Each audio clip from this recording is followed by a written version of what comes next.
I've been seeing a lot of revived enthusiasm for pop music recently. I've been seeing a lot of sentiment about, oh, Lady Gaga is back. This is a recession indicator, which means 2008 recession music is so back. We've been having convos about artists, reheating other artists' nachos. And of course, we just came out of such a stacked year for pop music back in 2024. We're in an interesting time for pop, but personally, one of the indicators for me is when we start seeing religious iconography in pop music. Born Again has a lot of religious themes. What's great about Christianity, specifically like Catholicism, is that it has fantastic aesthetics. Music video and lyrics fed into this idea of being born again. She described in the title card as the transformation of a new woman who embraces her freedom to become the person she desires to be. So, of course, in the religious sense, to be born again can also mean, devoting yourself to Christ. Old sins are washed away, you become anew. So, how did they use themes of religion to exemplify themes of self-love and rebirth? I personally love when religion is used in media in general, in books, in movies, and things like that, to examine relationships between characters or between a person and their faith, because you can get really creative, like devotion, worship, fellowship, maybe blind fervor, obsession. I love it. I eat that shit up if it's done really well. So if I can come across that in a book, as infrequent as it is, I'm sad. I'm very much sad. Okay, so we're just going to go through each part by part. Make sure to like, make sure to subscribe. I love doing videos like this. Okay, so part one starts with Lisa, Raye, and Doja on a chaise lounge, decked out in all black, in a room that's decorated in white and black. Black, of course, invokes themes of darkness, which contrast not only aesthetically, but like ideologically with the sparse use of white in the room. Our minds immediately think of, okay, good and evil, light and dark, those ideological like opposite contrasts, but also they kind of complement each other. There can be no light without the dark and vice versa, no dark without the light. Make no mistake, while the two colors are at play, our eyes immediately like hone in on the black. That's what's meant to catch our attention. It overpowers the room and our focal points are at their dresses, on their bodies. And I was thinking, okay, perhaps we're grieving a death. Raye and Doja are wearing fascinators and like wide brimmed hats, which is usually a sign of modesty in religion, but it also kind of pulls from Victorian era mourning traditions of wearing veils as an outward expression of one's grief. Lisa particularly is dressed in feathers. They're on her dress, they're on her eyelashes. It's reminiscent of like a raven, and what has been explored in impactful literature. We can kind of think back to like Edgar Allan Poe, who uses ravens as like harbingers of death, or symbols of death and loss. We can also assume with lyrics like, and I just broke up with my man, like, very, very silly man. 1x in the passenger seat because I'm done. You can assume with those kind of lyrics, Lisa is kind of grieving the death of a relationship, and she went through, as she says in the song, a little bit of heartbreak. There definitely is like some sorrow there, but we also get some self-protection. There's lyrics about how she's going to leave the relationship, how she has all the receipts. And I also think about the lyrics like black shades on, and remind me about the funeral-esque attire that they're wearing. Fascinator, wide-brimmed hat with veil, protruding feathers. Even Lisa's first solo shot with like the beaded headdress, it's giving very much like, come close enough, sure, but you may risk poking your eye out. You're not going to get too much, too much access to me. As much as Victorian era like funeral wear was an outward expression of grief, it's very much like a privacy accessory. Perhaps Lisa is conveying in this transformation, the death of the relationship. In this death of the relationship, you don't get access to me anymore. There's a statue just before part two, and it looks perhaps like white marble depicting a nude woman, and her hair is like covering like her extremities. It reminded me of The Birth of Venus by Botticelli, which again, it's in the name. It kind of links back to the idea of being reborn. This is even made more significant as Botticelli's painting was made during the Renaissance, which is a period of time between the 14th and the 17th century, which was a period of European cultural, artistic, political, and economic rebirth. What's interesting about the Renaissance particularly, which might be kind of, antithetical to, this whole thesis that I'm building, is that it's marked by maybe not necessarily a departation from Christianity, but it's more so like a change in the status quo, like a growing disillusionment and questioning of the Catholic Church. I still think it counts as a rebirth. It's still, a change in the status quo. And I think it still fits back to like this video in terms of, okay, we're changing up what we've been knowing. It's a change in the relationship. It's a new time, a new era, a new woman. essentially. Okay, so now we're getting to part two. Doja's part was so visually exciting. She's wearing like a proper veil, and what's interesting is that it's white. In part one, the girls were wearing all black. There may have been some white decor, but make no mistake, all of them were wearing black. White was never personally like on their clothes. It was never on their person. The white veil is less mournful and more like a return to like modesty. And I think whiteness kind of signifies, like, I kind of played with like colors and what they mean. I would say whiteness signifies like innocence and purity. She's wearing a cross necklace, which is, one of the more overt references to Christianity in the video. She's dancing on sand and surrounded by like empty chairs with this blinding light directly on top of her. I interpreted that as like the light of God, heaven, etc. And this shot, particularly with like the camera at like a lower angle and the light framing like the back of her head, I was so excited by that because not only was it stunning, I thought immediately, okay, holiness, halo, and to a further extent, like Mother Mary. If you know anything about religious iconography, you know that they use halos to like depict and to signify holiness. If you look at like famous paintings of Mary, a lot of them depict her, not only just Mary, but a lot of martyrs, a lot of like religious figures, those who have ascended to divinity. They use halos to depict that like this is a holy person. A lot of them depict her with like a halo or with like some kind of bright light emanating from her. This of course was to signify her closeness to godliness, her sainthood, and her divinity. The next scene showed Doja tied to a pole with a ring of fire around her. First of all, I immediately thought, okay, trial by fire, which is like an antiquated it's an antiquated, they used to just be doing the most like they used to just be doing, they were like, okay, if you pass through this fire and you live, then you're protected by God. Yeah. So it's like an antiquated trial used to test someone's innocence by putting them through some kind of like ordeal, maybe by asking them to walk through fire, things like that. And if they come out unscathed or if they don't die, then like, yeah, God was on their side, they're holy. But if they die, well, the devil must have gotten to them. So once I saw this, I thought, okay, Tale of Two Marys. We're playing for a little bit of juxtaposition with like a Holy Mary, then a Mary tied to a pole. I immediately thought, okay, very Madonna horror complex, which is basically a theory that was put forward by Freud, in which is like straight men either see women as the Madonna or the whore. So, the motherly, nurturing, good, chaste woman and pure woman who they can wife, who they can marry, but not be sexually attracted to. Or women are the sexy, bad, promiscuous, seductive woman that they can't marry or make the mother of their kids. So yeah, we have those two polarities and neither the twain shall meet. We don't know Mary, mother of Jesus. She's also sometimes referred to as Madonna, which I believe is like an Italian word which refers to mother. Mother Mary is perhaps one of like the holiest and most venerated of saints. And then we have Mary Magdalene, one of the women who was with Mother Mary, who was present at Jesus's crucifixion. She went along with their travels. She's actually largely thought about as like one of the other disciples as well, like the 13th disciple. She was also like the first person to realize that Jesus had risen, which is very apt for when I'm recording this right now, because it's very much, this is May, it's like the holy period, like Easter, we just passed Easter, things like that. So why the pole? Why the reference to like sexuality? She, Doja Cat was in skimpier clothing while she was tied to the pole. Why are her hands bound? And what does that have to do with Mary Magdalene? And what does that have to do with Mother Mary? Okay, so from what I've read, Mary Magdalene was considered to be a prostitute, but from what I've researched thoroughly, this is mostly like conjecture. Like canonically in the Bible, there aren't allusions to her being like a prostitute, reformed or otherwise. They said that the depiction comes from the conflation of Mary Magdalene with the other whores that, had been followers of Jesus back in the day. And this was kind of used in an effort to diminish Mary's importance in like Jesus's fellowship. To a further extent, women in leadership roles in the ministry. I wanted to switch up my hand so you guys could see my other rings on my other hand. Pope Gregory the Great in the 6th century had like contributed to horror allegations, and the Catholic Church only in 1969 were like, actually, you guys, breaking our silence. She's not a whore.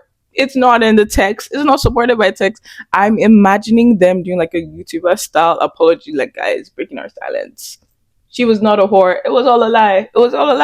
I also think the scenes juxtaposed next to each other kind of speak to preaching to an audience that doesn't exist, preaching to an audience that have made up their minds essentially about you, that don't want to listen. It's almost like a trial, like I said earlier. It's very damned if you do, damned if you don't. Those trials by fire, they kind of evoke that sense of having to prove your innocence. And like I said, you can't, because they are putting you through physical ordeals that anyone, guilty or innocent, will possibly die from. Like, I think at that point it's up to your genetics, it's up to your white blood cells to see how they can help you. If you're being put through like a trial by fire, it really comes down to like your physical, the way you can physically bounce back. It doesn't really have anything to say about your innocence. It doesn't have anything to say about your morality, at least from my own think. But yeah, so it's very damned if you do, damned if you don't. I think it also kind of speaks to maybe having to play a role that you don't want to, or maybe being confined to a box in a relationship that you perhaps don't want to. Again, kind of speaking back to like the Madonna horror complex. I also think the way Doja's flow switched up and the way her lyrics changed. I think in the Holy Mary segment, she's on trial, she's pleading her case, she's like begging. And then once she switches to Mary Magdalene, it's like she's been found guilty. She's turned the accusations back on her accusers. And I also think it kind of speaks to the way women are treated in religion. Okay, so part 3. I mean, there's not much to say in this segment except, Garden of Eden, Eve bit the apple, widely considered perhaps like the first sin in the Bible, the first sin ever. It also ties back to Doja's parts where she said the lyric, "You've bitten from the apple but can't give back." We've also got Lisa with her white hair, somewhat similar to Doja's white veil. Again, with the interplay of light and dark, Madonna and horror, sin and innocence. Is it crazy to say the crown is also kind of giving crown of thorns? I don't know. Is that too much? Part 4. Raye is in this pool of water surrounded by white flowers in this white dress. First off, her face is insane. Like, all of them look absolutely gorgeous, but this segment pays a particular attention to her face. And I kind of assumed it was because like the props around her, the flowers around her are very like homogenous. It's just like a sea of white. I assumed they gave her more close-ups to kind of break up the monotony so that she wouldn't get lost in the scenes. Anyway, aside from that, I think water, a pool in this context, can be safely analyzed as like a baptism, which is committing yourself to Christ, washing away old sins, becoming anew in the eyes of the Lord. In that vein, I connected that to communion. Just because she was wearing white, it was a pool of white. You wear white at your communion, but also communion, taking in bread and blood of Christ. Raye says in a lyric, "Wake me and take me like a vitamin." Vitamins are good for your body. The body and blood of Christ, the bread and the wine that you take, are good for your soul, therefore the edification of your soul. I also think white flowers wouldn't be amiss at a funeral, so there's that death link. But I also think when it comes to like the flora in this video, the trees and the apple from part 3, flowers here in part 4. I would say in general, this video is like quite a harsh looking video. The flora kind of provides the necessary softness to kind of break up the harshness in the video. I also think there's this idea of like the things of the earth. They die, they create more life. So dust to dust, ashes to ashes. Adam was made from the dust of the earth. So earth gives life, and in death, life returns to death. Someone dies, and then, the corpse breaks down, and then the ground uses it for nutrients to like feed the flowers and the things around it. So there's those, similar cyclical themes of rebirth. Okay, so part 5. All the girls are in white, fully pure, fully innocent, sins washed away. They're wearing silver too, which I thought, interpreted as like armor, as maybe the armor of God perhaps. But also, at a very base level analysis, I think it symbolizes coming out of a relationship. If we're talking about clothes in part 1 and how it was very much like funeral attire garb, don't come close to me, privacy accessory. Okay, so I think there's some obvious differences between then and now, where we had, black, hard, dark, unapproachable clothing and accessories. We now have materials that have kind of flow on their skin like water. It looks soft, except for like the smattering of silver armor, which does kind of meld well to the color palette that they're using anyway. And I think this might mean that they're stronger actually now and healed, as opposed to that superficial bravado one might put on right, at the end of a relationship, right at the beginning of the end of a relationship, when it just happened, when it's just fresh in your mind, where it's like, yeah, I'm so much better off. Yeah, fuck them. Like, yeah, but like now it's like, actually, no, some time has passed. I've taken time to be with myself, and now I'm actually healed. I'm very much better. So I think it's like superficial strength as opposed to like actual innate strength. So yeah, I hope I've been able to prove, how the title and the video in general is very much two pronged. Like, yes, the angle is initially you believe, born again is the woman shedding her old self to transform into a new woman, like a butterfly emerging from its chrysalis, or a snake shedding its skin, which can lead back to like Eve and, the snake and whatever, the Garden of Eden. But as I've explained in this video, other than the born again in a new woman sense, we get born again in sense of we're born again in Christianity, born again in religion. I also think the interplay of sex and religion kind of emphasized the idea of a renaissance. The birth of Venus, for example, is touted as like one of the most important non-religious secular pieces of art, as people realize that arts could be for pleasure and not just for religion. To be reborn, you kind of have to die, but not only, in that religious sense, but like a self development sense. You have to shed old habits and old ways. And I also think born again also refers to like the paramour who did Our Lady's wrong in this song. He could have been born again too, walked the path to the light, but he refused to be saved. I think there's this sense of like ministry, spreading the good word. You could have been with me. You could have been with me, okay? But you know what? I think also just in this sense, like I was thinking like, gosh, is this so bad? Like, because it's quite vague. The song and lyrics are quite vague about what the guy did or why they're breaking up. And because it's so vague, I kind of have to give I kind of have to give like the loosest interpretation, because she's like, if you tried just a little bit more, I could have made you a believer, could have showed you what it's like. And I can't really glean meaning from that. So I kind of have to take it as, if you had tried more in the relationship, we could have gone all the way. And I was like, okay, but like, what reassurances does the guy have to know that, to get to the good parts? And I was like, you know what? It's faith. It's faith. It's having faith.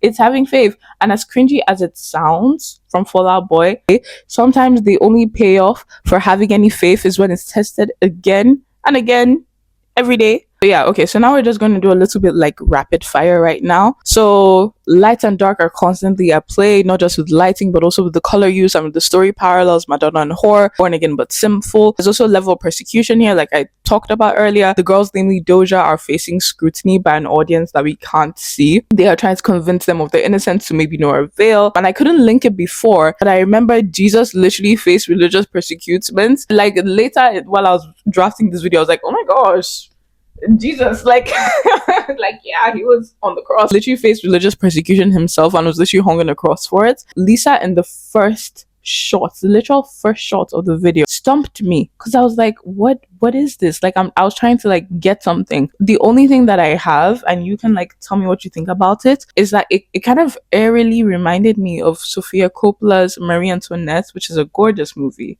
by the way. It reminded me of the end, at the end, the balcony scene where she submits herself to like the angry crowd. And I guess you could say she was persecuted. She was. The religion link also possibly being like the divine right of kings, which is flimsy, but it really is all I could think about. I'm in no way trying to like conflate or trying to like link together the greed and the avarice and like the selfishness of like the monarchy, especially that kind of like monarchy back then. I'm not trying to like link that to like the inherent good that you're meant to see in like Christianity and in religion, and like selflessness, giving yourself for others, community, yada yada yada. I'm not trying to conflate the two, but I do think, there's that divine right of kings in which it's like, okay, the monarch who's on seats, yeah, they were chosen by God. They are the right hand by God. They are like God's representative on earth. That's what like divine right of kings kind of means. Flimsy, but it's all I could think about. Okay, so rapid fire. A lot of circles, circle arrangement of chairs, circular ring of fire, circle medal, clock, pulley. Definitely could tie into the idea of eternity, the afterlife, rebirth, that kind of vibe. The training area just reminded me a little bit of like what I said earlier about trying again and again, trying to get good at something, getting past the bad parts to get to the good parts. But also, crown a la royalty, a la divine right of kings, rock with 3 points. I kind of link this to like, okay, 3 points, 3 people. These were good features. Raye and Doja, their catalog kind of lends itself to empowerment, kind of like Doja's woman Doja's woman, but also like the catalog can also span from female empowerment to like, oh wow, what a bomb. Like Ain't Shit by Doja, but also I'm also thinking about Ray's, because she has this lyric where that she says here, "What a silly, silly man," which was in Flip a Switch. If you know, you know. So Ray definitely has that, like her catalog can lend itself to like, what a bomb, like wow, like you know what I mean. So yeah, I think there were good features in that regard, but I also think the idea of the three of them kind of lends itself for three for Holy Trinity, three for Father, Son, Holy Spirit. I would go Lisa for Father because it's her song, but also God was present in the Garden of Eden. So we can put that there. And Lisa kind of put herself in that position as well. So yeah, so I would say Lisa for Father, the Son for Doja, I would say, just because Jesus was the one who was on the cross, he was the one who was crucified. And then I would say Ray for Holy Spirit. Her side was, very much like, I don't know how to explain it, but it wasn't as, it was more interpretive in that sense. It was more metaphorical. Yeah. Ray for Holy Spirit, especially because you're being born again.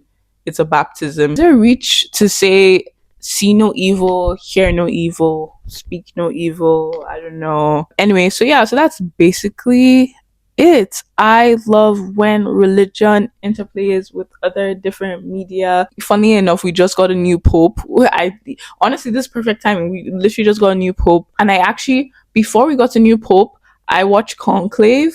Guys, it was so beautiful. I love a good shot. It was so fun. I love good acting. But yeah, so I love when we get religion themes and songs. I think it's also a recession indicator for sure. One of my favorites. Okay, I love Lady Gaga. Whenever she uses religious themes, it's such a fun time. I love how I can just say Lady Gaga and like you're probably I don't have to name one song. There are a couple. I also love Bruno Mars's Locked Out of Heaven. So yeah, that was that video. I had fun. I had fun. Guys, if I tell you what the time is, it's actually 7. It's actually 7. Yeah. It's actually 7. It's 7 a.m. right now, but I thought if I don't do it now, I will never do it. So yeah, so that was this video. Make sure to like, make sure to subscribe. I really enjoyed it. If you know when I made this I actually made this I've made the script since the time they brought out this song, guys. Months ago. Months ago. Can you see me? See me? Months ago, was it? It's May. They brought out the song back in like March or something like that. Like I'm very late to the party. I'm very, but you know what? Perhaps I'm just on time because as I was working on this script and I've actually filmed this video before, it was actually like it was very much like, oh, we're approaching Easter, so you know what?